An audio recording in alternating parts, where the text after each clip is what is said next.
بسم اللہ الرحمن الرحیم۔ میرے عزیز طلباء اور طالبات، السلام علیکم۔ میں آپ کی اردو کی ٹیچر آپ سے مخاطب ہوں۔ آج ہم کریں گے اردو گرامر کا کام۔ کلمے کی اقسام۔ کلمے کی 3 اقسام ہیں۔ نمبر 1 اسم، نمبر 2 فعل، نمبر 3 حرف۔ نمبر 1 اسم، وہ کلمہ جو کسی شخص، چیز یا جگہ کا نام ہو، اسم کہلاتا ہے۔ مثلاً فاطمہ، کراچی، اسکول، کتاب اور خط وغیرہ اسم ہے۔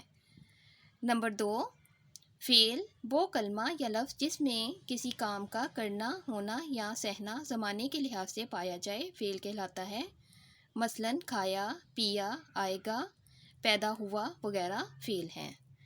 نمبر 3 حرف، وہ کلمہ یا لفظ جو نہ اسم ہو نہ فعل بلکہ اسم اور فعل کو آپس میں جوڑنے یا ملانے کے لیے استعمال ہو، حرف کہلاتا ہے۔ مثلاً کے، کی، کو، پر، تک وغیرہ حرف ہیں۔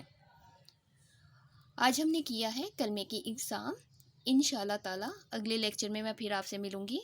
اللہ حافظ۔